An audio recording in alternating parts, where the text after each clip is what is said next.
that's bringing you to this low energy feeling that a lot of women experience, like unhappiness. What is happiness? I mean, from the neurophysiological perspective, this is the healthy balance of some neurotransmitters. This is the healthy body. We can really explore it and dive deeper into it. But actually, you're thinking something like, everything is fine. I have a great house, great family. I have a pretty good career. Why am I unhappy? And you even, feel some fault, like something. What else do you need? You have everything. Why You feel guilty. Can you relate to that? Like on the outside, everything looks perfect. You have the perfect career, but you feel depleted. So first of all, if kind of what Marina said resonates with you, I want you to know that you're not alone and there's nothing wrong with you. So first of all, hi, my name is Limor Bergman Gross. I'm a former director of engineering. I worked over 20 years in tech. I led engineering groups. And you have reached from a woman to a leader, a podcast where we discuss with real women, great leaders in tech, and we discuss about real challenges women face. So you got to the right place. We are here to inspire, to support, and to elevate women. And today I'm speaking with Marina Morgan. And Marina is an organizational psychologist and the founder of the Morgan Impact. And she helps founders and leaders build resilience, clarity, and sustainable performance. And what we are going to cover today, we're talking about the hidden mental load women carry, why burnout often shows up as I hate my job, and what to do before you make a big move. Marina shares in the episode a 10-minute daily practice to retrain your nervous system for pleasure, not survival. It sounds simple, but it's not that easy. But I assure you, it's powerful. So if you are ready to feel like yourself again and lead without burning out, stay with me for the episode today.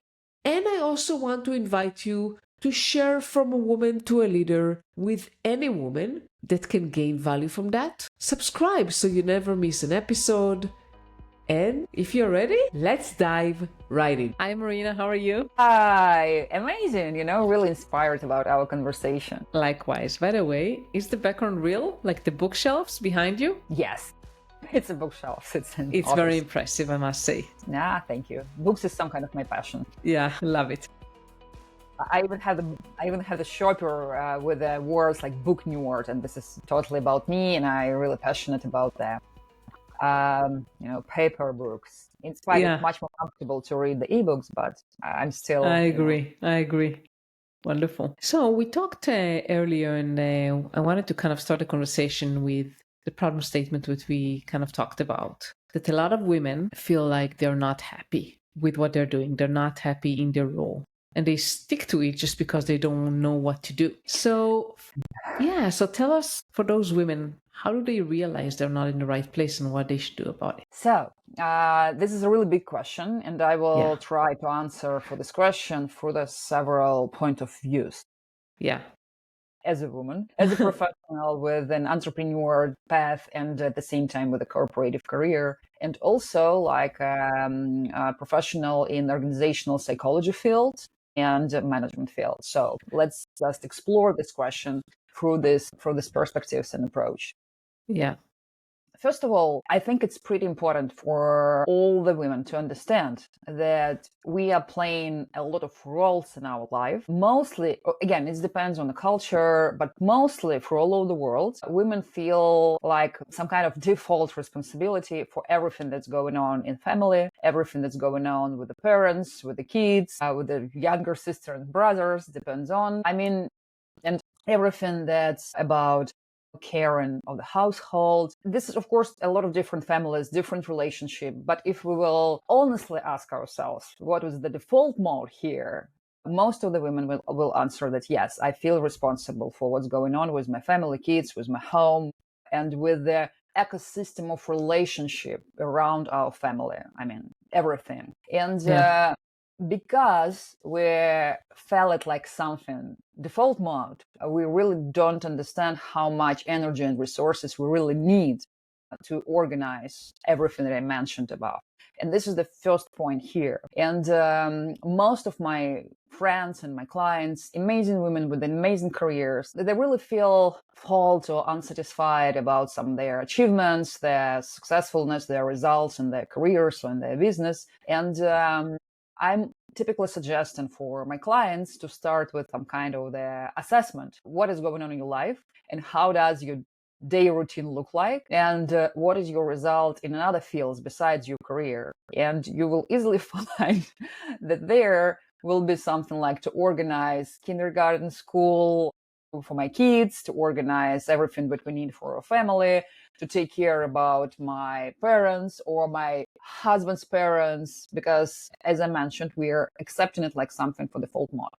And first of all, I really recommend for everybody who listens to us just to make this assessment and to realize what are you really doing in your daily routine. Because typically we're not thinking about caring of this family ecosystem like about a job or like about something you work on. And also my practice demonstrate that even if, for example, the responsibility in the family are sharing with between the spouse, typically you are thinking, what will we eat, what will we need to do, and you should say your husband, please go to the grocery store, buy this and this and this.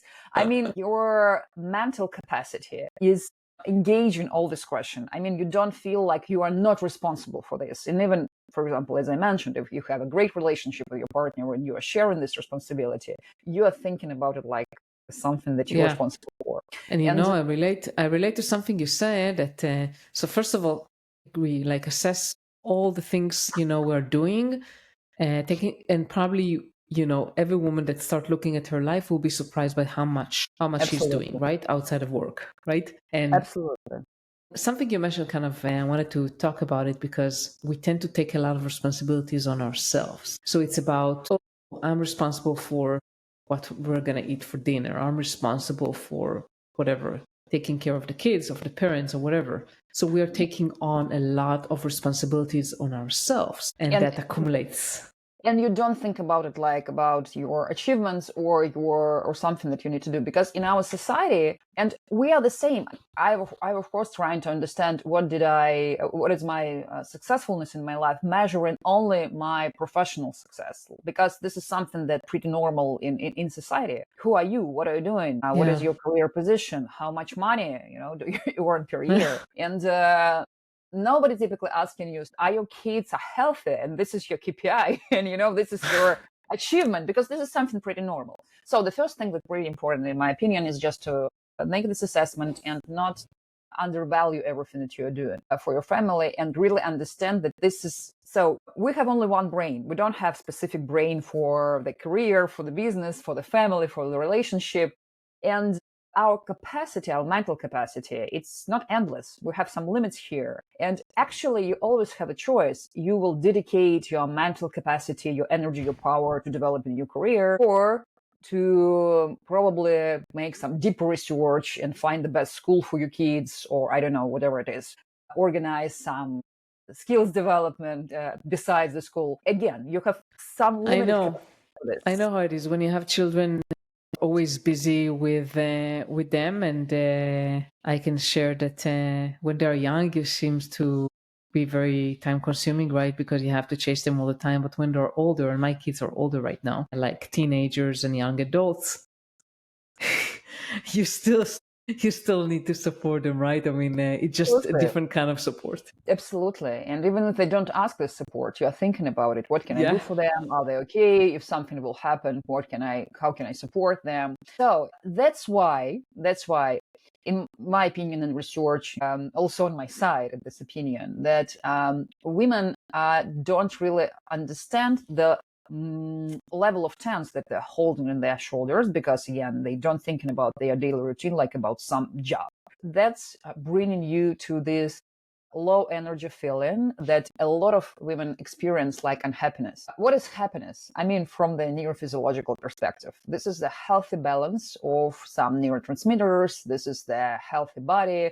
We can really explore it and dive deeper into it. But actually, you're thinking something like, everything is fine. I have a great house, great family. I have a pretty good career. Why am I unhappy? And you even, feel some fault, like something. What else do you need? You have everything. Why You you feel feel unhappy? guilty. Yeah, absolutely right. As I mentioned, from this biochemistry perspective and neurophysiological perspective, happiness is a privilege for the very, very healthy body, because our default mode, I mean, in our brain, is to looking for where some, dangerous things can come to us and attack us, and to be in this searching mode day by day, and to experience this happiness, trust, like connection with the universe, whatever it is. Everybody feel it in their own way. You need several things. The first thing, you should be totally healthy, and this is very important, to go through some medical checkup 2 or 1 time per year. Because if, for example, you have lack of nutrition, or you have some chronic disease or something like that, your body will send to your brain like signals, something that alarm, something's going on, emergency, you should pay attention for that. But the trick is that our physiological aspects of experiences of experience in life is the first, and how we are explaining it to ourselves is the second. I mean, it will be very simple example. I'm simplifies here, but we feel some anxiety, not because something happened, but because you have a high level of cortisol in your blood. Okay, so you're saying basically, if I don't take care of myself, that affects also my mood and what is going on. It's it's the base of your mood. Yeah. It's Yeah. why you feel it. Yeah. I mean, you feel like this. Of course, you can argue with me and say something like, but if something awful happens, really, I mean, we're not speaking here about some really tragic situation like, I don't know, name it. But in general, every day we have some stress. And our ability to reduce stress depends on how we are feeling physiologically, and depends on how strong our nervous system is. So the first thing that's really very important for everybody, not only women, of course, it's to have a very clear picture about what's going on in my body. Because you really can develop something, thinking strategically, allow some space for pleasure for yourself, only if you are totally healthy. This is the first thing. Another thing that's pretty important is your sleep routine. There is an amazing book by Matthew Walker, Why We Sleep. He provided there tons of different research about how our sleep routine and quality of our sleep routine influence for our day-by-day condition, for our productivity, for our neuroplasticity, for everything, for our creativity, and even differences in a half an hour really can be very, very important. I think you will agree with me if I will say that most of the women, with those who brought a baby not so long time ago, sleep routine is not very good, and it can last for years. Because it's great if your kid is sleeping all night long, probably just waking up several times, but there are a lot of different families where kids, they're not sleeping, and if, for example, you decided that your spouse responsible for the finances and he's going to work, and you're taking care about the kids, and you're spending time with the kids for years, it looks like, again, that this is your responsibility, and this is okay that you are not sleeping for all these nights. And actually, this broken sleep routine is the source of depression, of burnout, and very specific depression for the women that they can experience after they brought the baby. And another aspect of this is this is very stigmatized problem and very stigmatized conversation. Because okay, you became a mother, you really wanted it. Probably you had a very complicated process before became a mother, and you should be happy, but you don't feel it, and you feel a ton of guilt that you not feel it. And the problem here is very simple. This is simple neurophysiological problem, and you really need to understand it, that this process, in spite, this is amazing source of happiness. You never feel something like this before. But at the same time, your nervous system is under huge attack. And it's great if you prepared for this process very well, or you are totally healthy, or you didn't have any troubles during your pregnancy and at the first months or first years of your child's living. But in real life, everything can happen. And if you really feel some darkness deeply inside you, this is mean only one thing. Your system are tired, and you need some recharge, and probably you need some professional support. And there are several countries in the world. I'm definitely confident about Switzerland. They have some protocol that, for example, after you brought the baby, you need to create something like some milk savings, if I can describe it like this.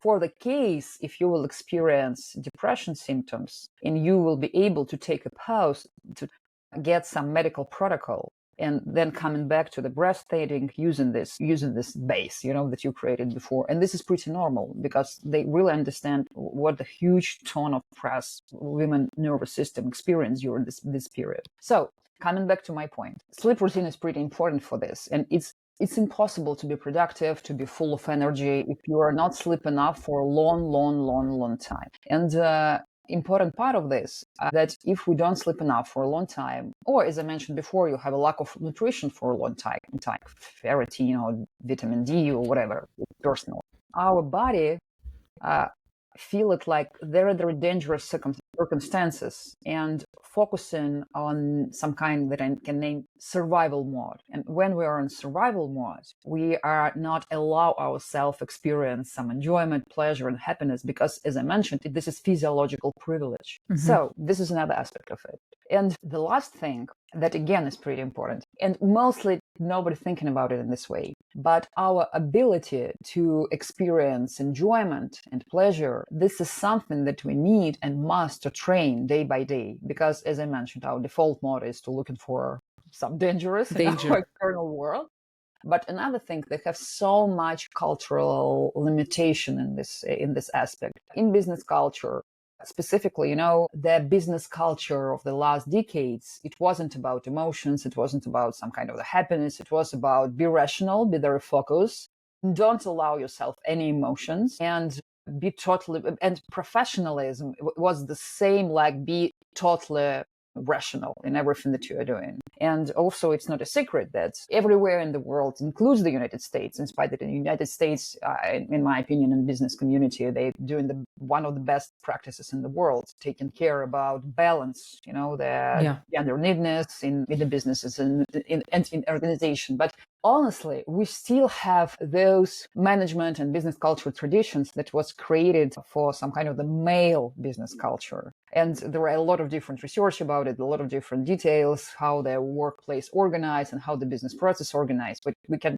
not go deep into this. I would like to finish with the enjoyment and our ability to enjoy.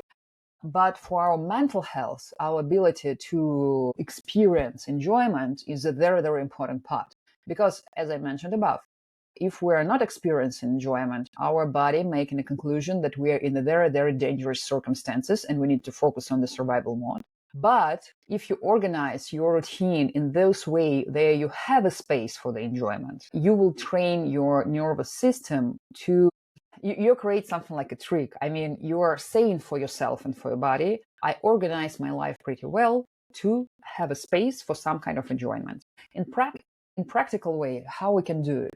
The first thing, when you're planning your week, plan 10 minutes every day. Just 10 minutes. Everybody able to find 10 minutes. And switch off your phone, ask your family members just to give you some, space for this 10 minutes. And in this 10 minutes, do something that really make you feel pleasure. What is the measure of real feel, this pleasure? Is something that psychologists name whole body yes. I mean, when you're doing it, you feel this enjoyment for all of you, in your head, in your heart, in your gut. It can be very, very different thing. It's different thing for different people. Somebody enjoy feeling, I don't know, wet grass in the morning, or some kind of the fresh spring wind when you open in the window. For somebody, this is some like drink a tasty tea from my favorite mug.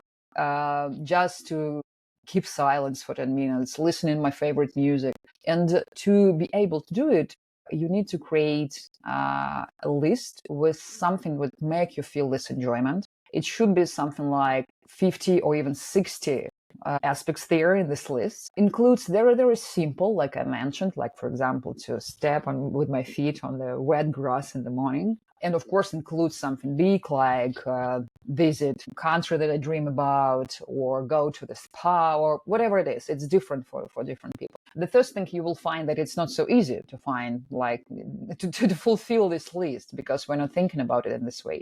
But when you have this list, it's pretty easy for you to plan this enjoyment experience day by day. And the important rule here is to be totally focused on this process. I mean, for this 10 minutes, if your personal enjoyment just to drink a tea, I don't know, black tea with lime from your favorite mug, 100% of your attention should be on this moment, focusing on how do you feel in it, how wonderful it is, how tasty, what's the nuances, what do you feel, and then you hold in this mug in your hand. This is just 10 minutes. Everybody can find this 10 minutes, but this is very important for our biochemistry, because the endorphins that we have, that increasing in our blood when we feel this enjoyment, they influence for our dopamine, and they influence for our motivation, they influence for our desire to wake up every morning. So, and this is very simple from the one hand, but when you're trying to implement it in your life, it's becoming not very simple.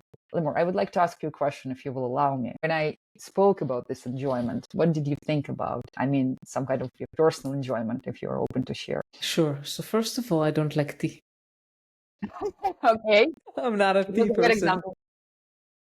but I do love coffee. So actually, Okay. the one thing that came to my mind when you mentioned this is that we tend to always do, I mean, for me at least, always to be on with some electronic device, right? With our phone, TV or something. And usually when I wake up in the morning, like my indulgent in the morning is like a cup of coffee. I love coffee. Mm-hmm. And I usually do that when I am with my phone. Mm-hmm. So something to try out is basically just focus, as you said, like on drinking a cup of coffee in the morning and nothing else. And I do enjoy wine as well, but I don't indulge on it usually during the week, but usually during the weekend. So wine is a great source of joy for me. And music. So I actually have a practice that every night before I go to sleep, I just tune to some music. Just in the darkness, just close my eyes and listen to music. And for me, that's the best way to end the day. Amazing. So one more tip here. On the next level, I mean, when you've already scheduled this enjoyment, will experience it, it's a great question for yourself, how I can make this experience even more enjoyable for me. What can I do? It can be probably some small detail. Probably put your coffee in another cup. I mean, just open the drawer and watching all the mugs that you have and ask yourself, what specific mug I would like to put I have a coffee specific mug, actually, a Okay, very fantastic. specific one that I use. But it will be good practice to ask this question every time for yourself. Yeah. I mean, even if you Yeah. have your beloved mug, because will train our nervous system to make a decision based on the enjoyment. And the trick here is that our body actually give us these tips. I mean, let's just explore it in a very simple example. There are a lot of people who love oysters, a ton of people who hates oysters. And it depends on, do your body need these oysters right now and these elements or not? And this is very specific preferences. And actually, if you will think about it, a lot of different processes that we really need to survive includes choosing the food. We want fresh, tasty food. We enjoy the fragrance, the taste, etc. Yeah. Or, for example, some sexual attachment. It is also, a source of enjoyment, and we experience this attachment through this feeling of enjoyment. And our body, in some aspects, know better what we need right now. And if you develop this habit to make a decision based on this enjoyment aspect, you can practice it in very, very simple things. Like, for example, every morning then you are thinking, what would like I wear? We're typically just taking something and we think, okay, I will go there. It will be better to wear the jacket or dress or something like this. But just have a pause for the 1 minute or even half of the minute and ask yourself, okay, I would like to wear pants or jeans today, and imagine for the second how you will feel it on your skin, and ask yourself, what will give me more enjoyment? Even if this only 1% of the difference, this is very important because, again, as I mentioned, this is make your nervous system to develop this habit to make the decision based on the enjoyment. And in the future, when this habit will be developed enough, it will be much easier to use these tips because you already know your body, you know your language, you already have this connection with yourself. It will be easier to make bigger decision based on these tips. Specifically for somebody who work in the industries with a lot of unpredictable aspects when you need to act to make a decision without enough information. If you're an entrepreneur, business owner, or even in any job, we have these moments. And when you already train yourself, you're able to hear your body that probably suggests you deeper analysis of the situation, includes those aspects that are very difficult for us to understand for our consciousness aspects, because we're making this analysis and we are not understand everything that's going on. I mean, all the analysis, because we need a huge capacity to understand all the details and all the information that we are monitoring in the daily routine. So, and also, for example, if you are going to the grocery store and we are typically what we're doing, we are putting those products that we are using in our daily routine. But for example, when you're going to the fruits and vegetables department, ask yourself, what would I actually would like to eat? Plum or pear or banana? Imagine again the taste of all these fruits in your mouth. And if you will feel this whole body, yes, again, even if it will be only 1% of differences, choose this and allow it to yourself. It just remind me of some commercial that we have here in Israel. A woman goes to the grocery store and she's looking for cheese, from some sliced cheese, and she find the cheese, she take it out, and then she imagine herself eating like a sandwich with the cheese. And then after you see her imagining that bite, you see her actually taking a bite in the package. It's a funny commercial. Even if something like this will happen, so don't judge yourself. So don't buy the package, but just reminding me. Yeah, it's really funny. Definitely. So all the things you said make total sense, and I already took one thing that I want to practice with my coffee routine. Still, I would say we live in a world that we're constantly under stress, under a lot of stress, right? We have family, we have kids, we have a lot of chores, as you mentioned, like a lot of responsibilities. We have our jobs, our day job, we have to do everything and make a living and all that. So it's a lot of stress. And some would say, okay, let's say I found 10 minutes. Okay, let's say I drank this coffee, enjoyed this. But still, after this 10 minutes, I go to chaos and I hate what I'm doing. So many people, not just women, they don't like what they do. Yeah, right. What do I do? So the first thing, it's very difficult to understand is the reason why you're unhappy and you feel tired and with a lack of energy. Is the source of this that you're, for example, living not those way that you wanted to live, or the reason is you were under the stress for a long time. And if, for example, my recommendation for all of my clients before make some big decision, like for example, pivot business, quit the job, please take 3 or 4 weeks to reorganize your routine. The things that I mentioned above. Go for the checkup, buy some device. I'm always using something for the sleep routine monitoring, because you need to have enough deep phase of sleep and also enough total sleep. And without it, all these aspects, they're influencing for our decision making and for our feeling about the world, about what's going on in the world. And really the problem can be not in your boss and you're thinking he is or she is an asshole, something like that. The problem really can be that you don't really have a space for taking care about your nervous system. So if you will find that you have a lack of nutrition, do something with that. Take care about your sleep routine. Also, all of us need some kind of the physical activity. Everybody know it, but it really influences for our decision making, because again, when you're sitting in front of the computer for 16 hours per day and you don't doing something physical besides it, again, our body making a decision that something awful happened and sending the alarm messages during all the day for our brain. But we are experiencing it like something like, oh my God, this client is awful, or I don't like my job, or I hate my family, or whatever it is. But really the problem can be that your body just don't feel comfortable, because actually we need to do some physical activities every 40 minutes. And I'm on the same side. Sometimes I'm diving deeper in my working process. In spite, I know everything. I feel how it influenced for me. But I sometimes forget about it. And I found that I working without the pause for 4 hours or probably even more. And okay, I'm not a doctor, but I know that specifically for the women, because our body organized in another way, and we need to take care about enough, how can I say, blood refresh in our aspects of the body that typically not in the good pose that we're sitting in front of the computer. I mean, some female organs, like I will name it like this. It's very important for us to have some blood refresh during the day in this area. And coming back to the point, integrate in your routine some simple and enjoyable physical activity, because again, we feel guilty that we are not running for a couple hours per day, that we are not the marathon champions. But in reality, if you, for example, will take a look for all the Olympic champions in different kind of sports, you will see that all these people, they have different types of the body. There is a perfect body for the swimming, there is a perfect body for the running, perfect body for the powerlifting. And this is very important to understand that all of us are different. And those things that are really good for you, they probably cannot be very good for me.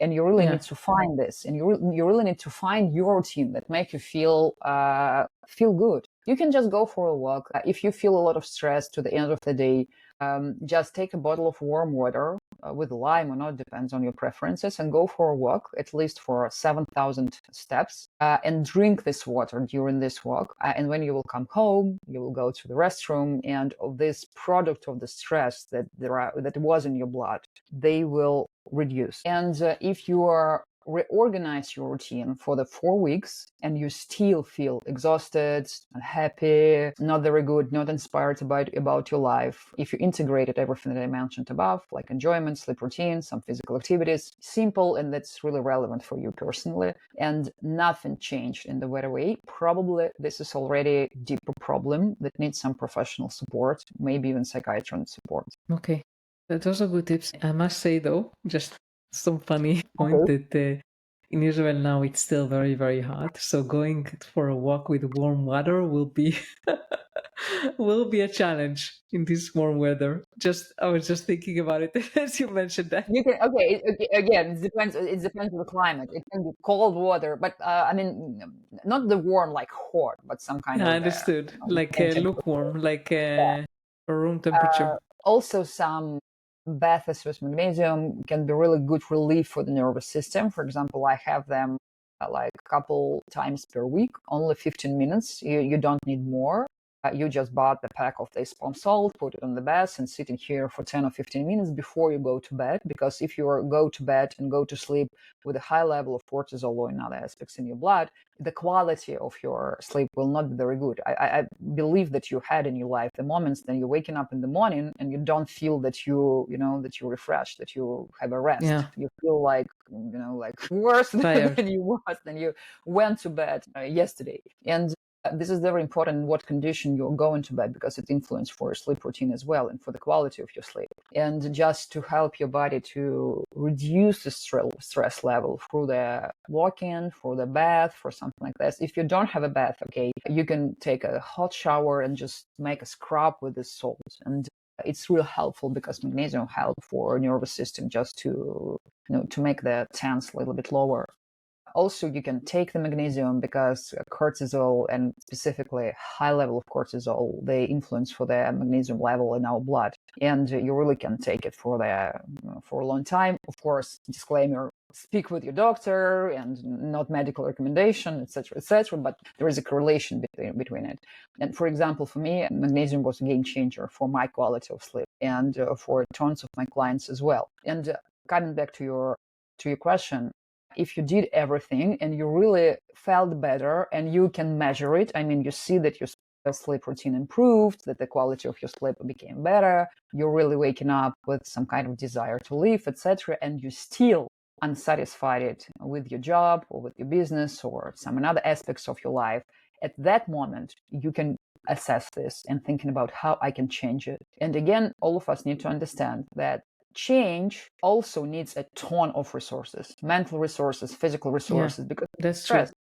And what is this? What is the change, and what is the adaptation for the change? This is our ability to create new neural connection. And again, if your body is in the survival mode, you will not spend these resources, and it will be just, high level of stress, and that's it. And you need also to support your body with some healthy fats. I mean, with some things that we need to create this neural connection, to build them, because this is physiological process. And if you would like to build a house, you need something, you need some materials to it.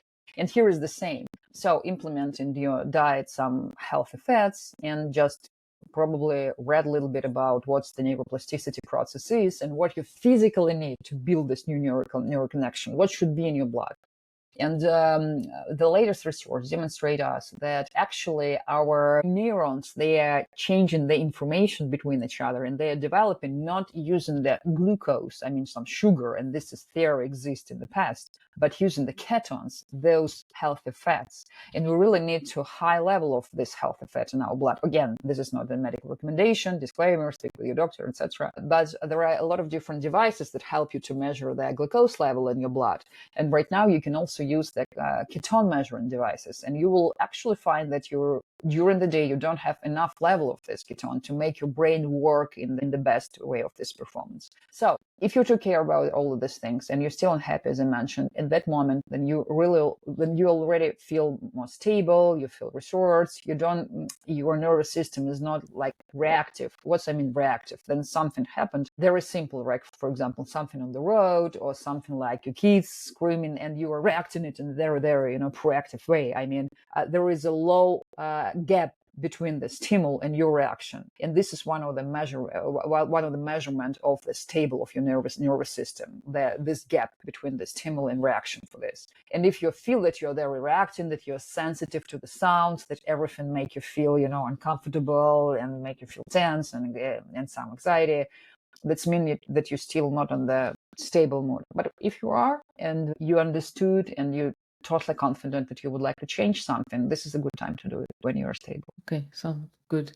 So Marina, you gave a lot of valuable insights. Seems like we are out of time for today, at least. Okay. So one last tip of advice for today before we end our call. So I really try to provide some practical tips during all of our conversation. At the end, I just want to say that, dear ladies, I love you all. I totally understand and I can imagine how much things you're struggling in your life per day.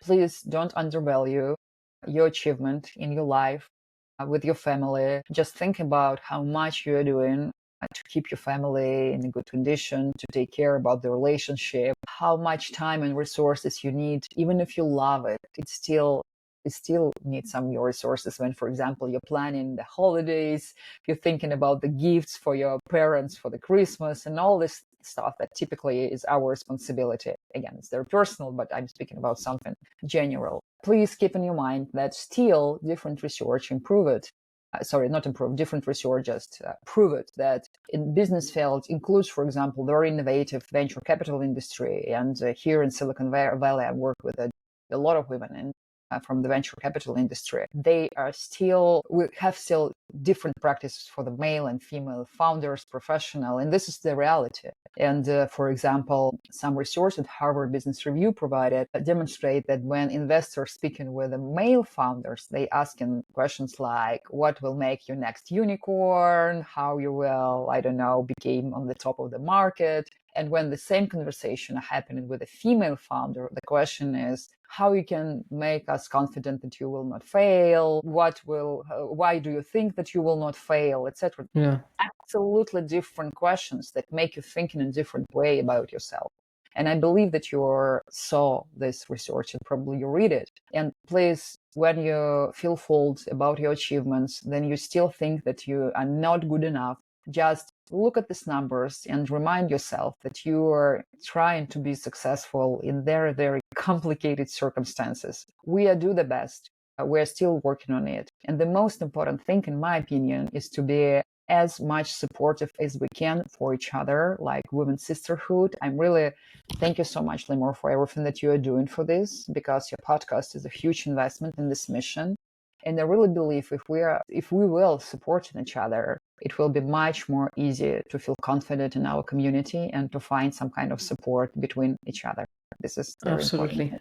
Those are wonderful words. Thank you so much, Marina, for being here today. Thank you so much. Thank you so much. Thank you so much for listening to the episode with Marina. I would love to hear from you what resonated with you. You can respond on the podcast or on LinkedIn or Substack. I would love to hear from you. And before you go, I just want to give you a sneak peek for next week's episode. And next week on From a Woman to a Leader, I'm sitting down with Tamara Jackson. She's a former vice president in a Fortune 500 financial institution, and she spent 25 years climbing in a male-dominated world. We talked about the leadership shift that helped her rise, which is coachability. Not just being open to feedback, but asking for it. Building an action plan and owning the growth instead of waiting for someone to sponsor your career. And I really resonate with that because, first of all, I did that mistake and fixed it. And I see so many women waiting for someone to lift them up instead of taking the responsibility for that. And Tam shares also a moment that changed everything for her. After losing her mom in 2023, she made a decision that so many high-achieving women secretly want to make, but rarely do. She took the chance, left corporate, and built what was next. And for those of you who ever thought I'm doing great work, why I'm still overlooked, or I know I'm meant for more, but visibility feels exhausting, I think this episode is really going to help you. Make sure you subscribe to From a Woman to a Leader to never miss an episode, and please share it with anyone you feel is gonna gain from it so you can reach more women worldwide. Thank you so much, and I'll see you next week. Bye!